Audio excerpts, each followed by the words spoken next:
Namaskaram students. In this surface chemistry, today we are going to see the enzyme catalyst.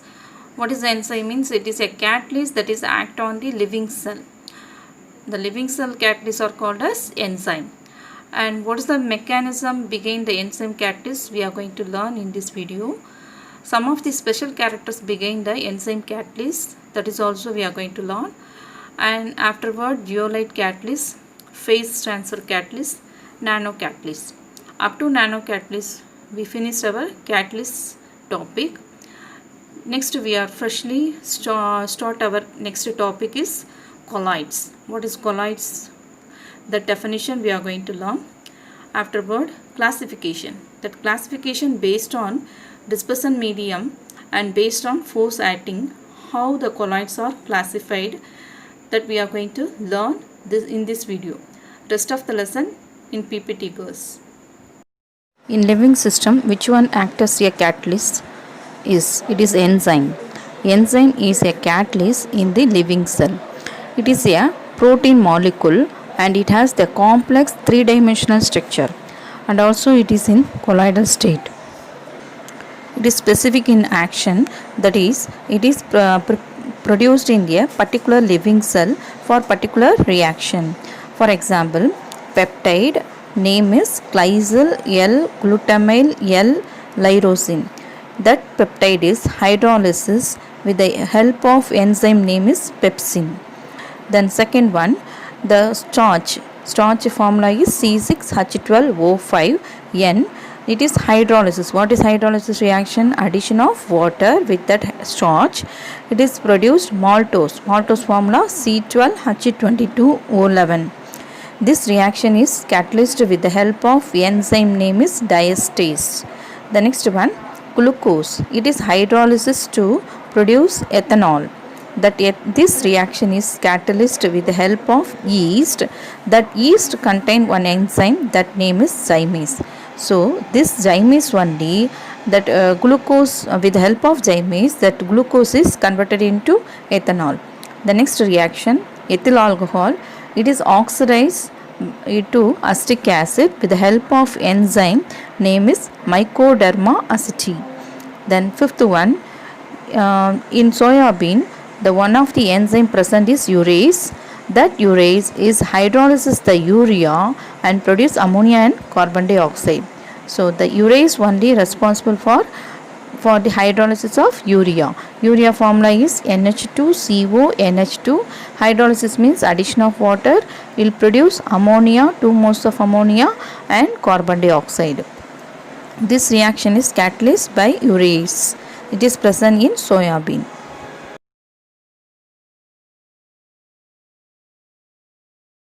So see the mechanism behind the enzyme catalyst reaction. Enzyme means E and it react with the reactant, or another name is substrate, that is S, and it produce the activated complex EX. It is a reversible reaction. The activated complex may produce the reactant once again, and afterward the activated complex give the product and then enzyme once again.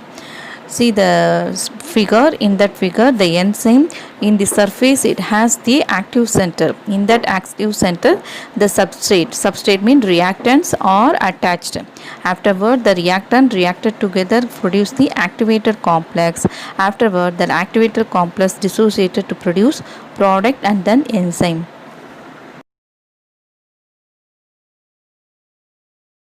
Let's see the special characteristics of enzyme catalyst reaction. One of the special characters is effective and efficient conversion. A million molecules of reactant that can be transferred with the help of enzyme within a minute. For example, hydrogen peroxide. It is decomposes to produce water and oxygen. Without a catalyst, the activation energy of this reaction is 18 kilocalorie per mole. When we are going to use the colloidal platinum as a catalyst, the same activation energy is reduced to 11.7 kilocalorie per mole. But suppose we use enzyme catalyst for this reaction, means the activation energy is reduced less than the 2 kilocalorie per mole.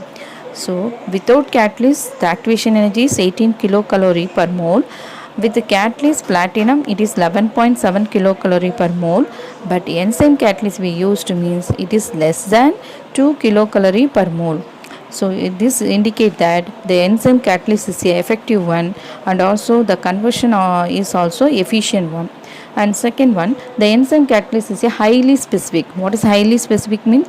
Particular enzyme alone we are going to use the particular reaction.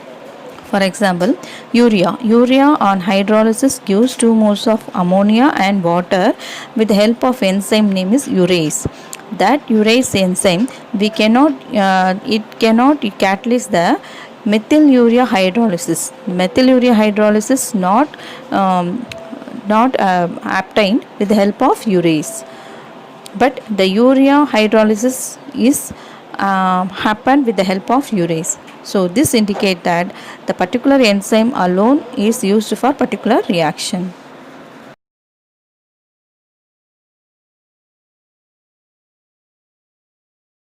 Let's we see some more special character of enzyme. That enzyme activity is maximum at particular temperature. That temperature is called as optimum temperature. In our human body, that enzyme activity is high at a particular temperature, that is 37 degrees Celsius or 98 degree Fahrenheit. That temperature is optimum temperature for human body. When the temperature is higher of the human body, that is in high fever, that enzyme activity is may collapse, so that it leads to danger.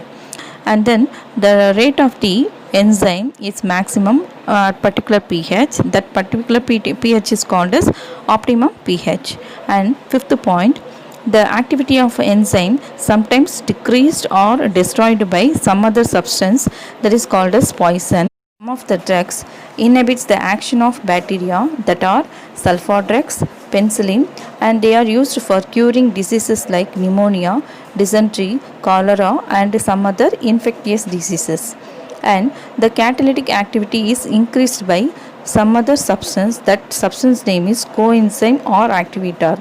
For example, vitamin. What is vitamin means? It is a non-protein and small molecule that is act as a coenzyme for the enzyme. Why it is called as coenzyme means it increases the catalytic activity of enzyme, so that it is called as coenzyme.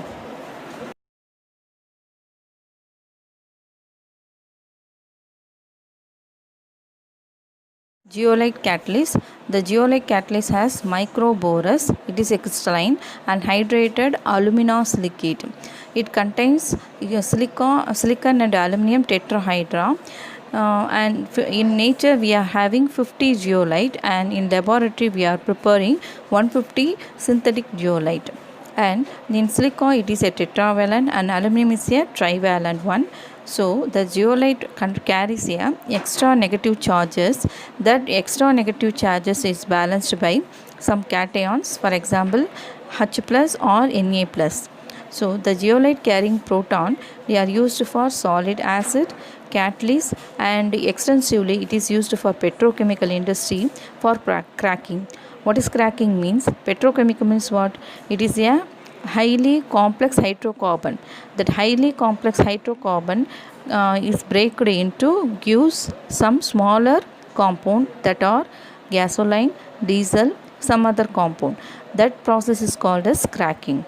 That process cracking is carried out with the help of zeolite catalyst. Then zeolite carrying Na plus ion means that is used for basic catalyst.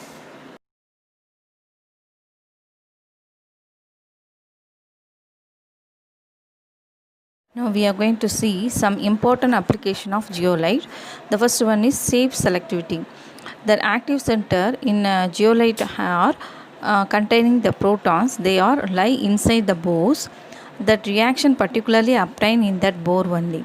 So the molecules are very bulkier means they are not enter into that bores, because the bore size is very small. The reactant molecule size is very big, so that they prevented from the active side. So this selectivity is called as reactant shape selectivity. Reactant shape is smaller means it enter into the active side, so the catalyst catalyze the reaction, but suppose the reactant molecule size is bigger, means they never enter into the active site. The next one, transition state selectivity. The suppose the transition state which is produced during the reaction, it is large when compared to the bore size, the product will not be formed. The same way, product selectivity, the product also very big when compared to the bore size, means they never diffuse out of the zeolite pore. So there are three selectivity. One is reactant shape selectivity, transition state selectivity, product selectivity. All the one are bigger than the bore size, means they never happen.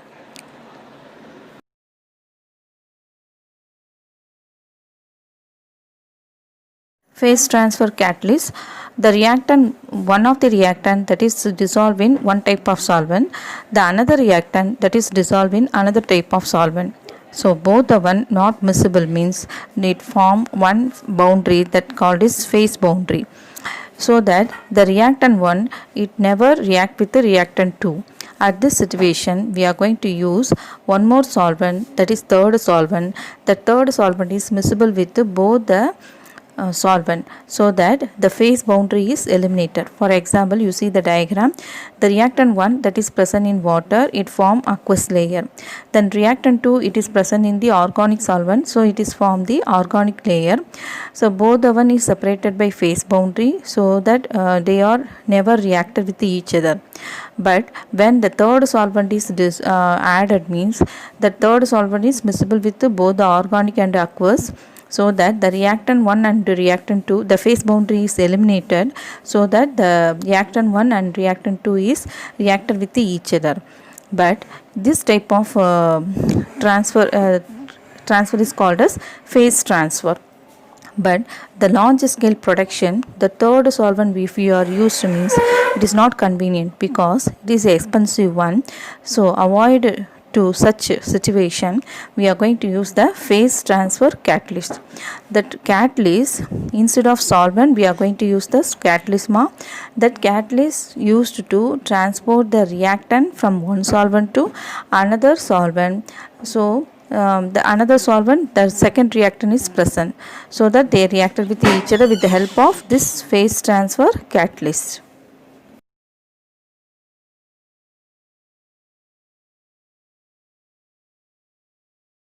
Now see the example for phase transfer catalyst.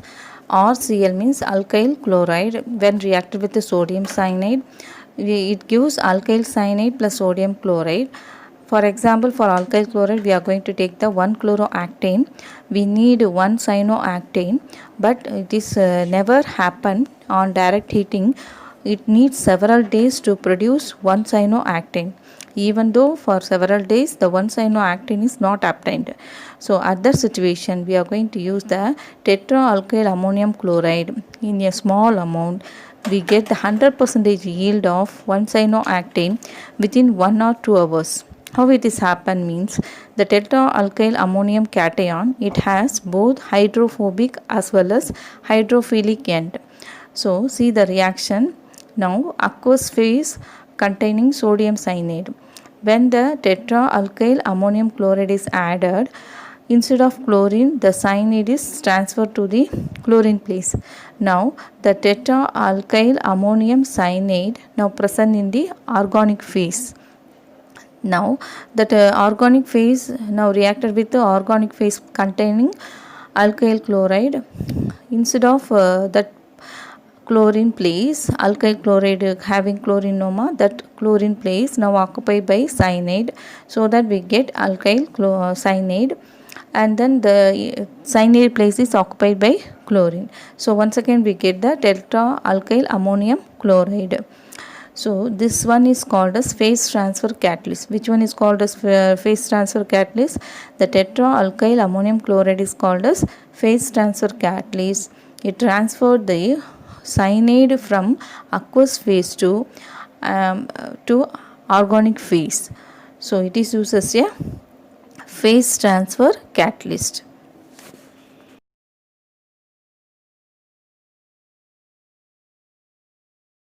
Nanocatalyst. The metallic nanoparticle and metal oxide, they are used as a nanocatalyst. This nanocatalyst having both the advantage homogeneous as well as heterogeneous catalyst. Homogeneous catalyst means it is a 100% selective formation and it gives excellent yield, and also it shows high activity.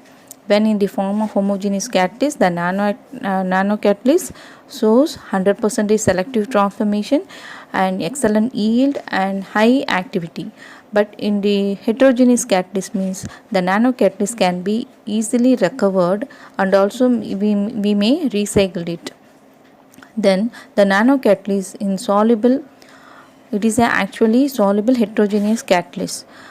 For example, lindane. What is lindane means? It is a hexachlorocyclohexane that is catalyzed by iron, nanoparticle of iron and nano palladium. That hexachlorocyclohexane is converted into cyclohexane. The chlorine is removed as HCl. 6 mole of HCl we are getting. In this reaction, the iron and palladium, both the one in a nano form we are using. So there is nano bimetallic catalyst. It is used in the zero valence state. The valency is 0.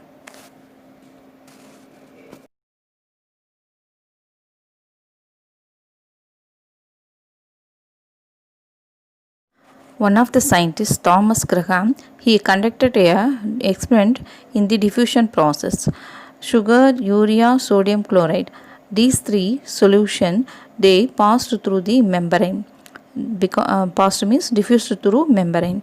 But the glue, gelatin or gum, these solutions are not passed through, that is not diffused through membrane. So which are diffused through membrane, they are called as crystalloid. Now the sugar, urea, sodium chloride is called as crystalloid. The glue, gelatin or gum, they are not diffused through membrane. These substances are called as colloids. Colloids means in Greek, colla means gum, ioids means like. So it is a gem-like substance. They are called as colloids. And then the colloidal size is 1 to 200 nanometer. Now they realized that the substance which are not in the colloidal form, we can convert it into colloidal form by reducing their size to 1 nanometer to 200 nanometer. Now we are going to see the definition for colloid. Colloid is a homogeneous mixture and it has two substances. One substance is more proportion and one substance has smaller proportion. The substance which has larger proportion, that is called as dispersion medium, and substance which has a smaller proportion, that is called as dispersed phase.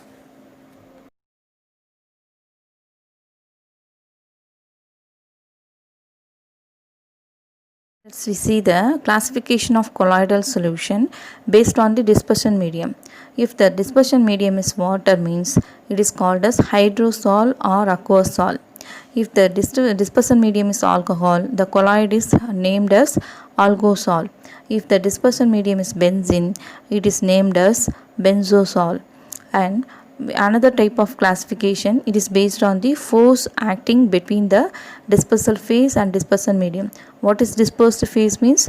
It is has the smaller proportion. The substance which has the smaller proportion, that is called as dispersed phase. The substance which has the larger proportion, that is called as dispersion phase. Between this dispersed phase and dispersion medium, there is some forces acting. Based on that forces, we are going to divide the colloidal into two types. One is lyophilic colloid and another one is lyophobic colloid. Lyophilic, philic means attracting, lyo means solvent. So it is a solvent loving.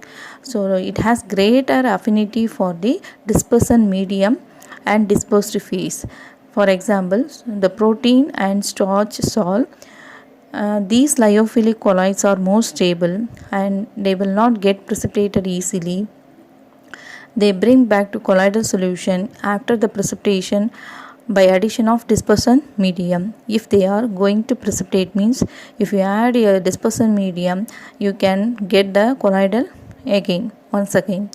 Then lyophobic colloid, there is a no force of attraction between dispersed phase and dispersion medium, that is called as lyophobic colloid. Lyo means solvent, phobic means hating. So they hated the solvent, another solvent. When compared to the lyophilic colloid, lyophobic colloid is a less stable one and it is readily precipitated. So they cannot be produced again by adding the dispersion medium. These are the difference between the lyophilic colloid. Then they themselves undergo coagulation. Coagulation means nothing but precipitation after the some times of after some time they undergo coagulation. Which one? Lyophobic colloid. And they are called as irreversible sol, because if it once again it undergo the precipitation process, means we never create the colloid once again, so that they are called as irreversible sol. Example for lyophobic colloid is gold sol, silver sol, platinum sol and copper sol. These are called as lyophobic colloid.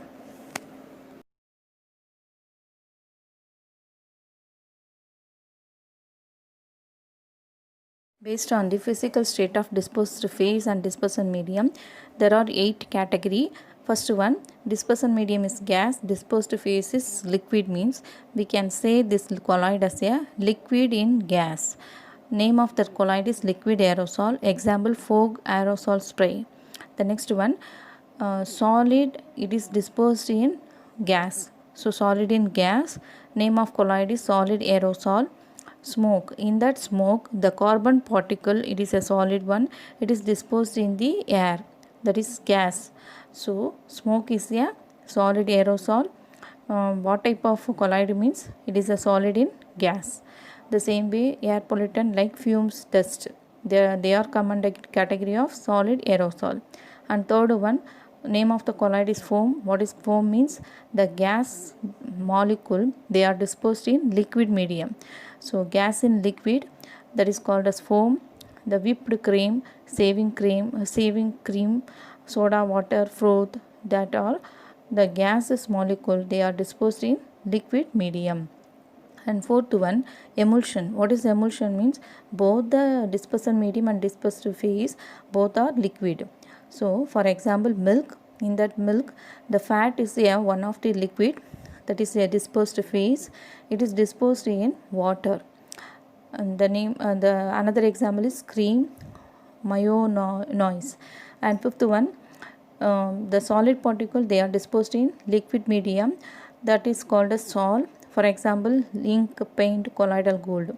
In this example, the solid particle in ink, it has some solid particle. In paint also solid particle having, they are disposed in liquid medium. And sixth one, so gas in solid, it is called a solid form. Pumice stone, it contains so many pores in the surface. In that surface the gaseous molecule are dispersed. So gaseous molecule dispersed in solid medium. And next one, seventh one, solid liquid molecules are dispersed in solid. For example, this name of that colloid is gel. For example, butter. In that butter the liquid molecules are dispersed in the solid form of milk.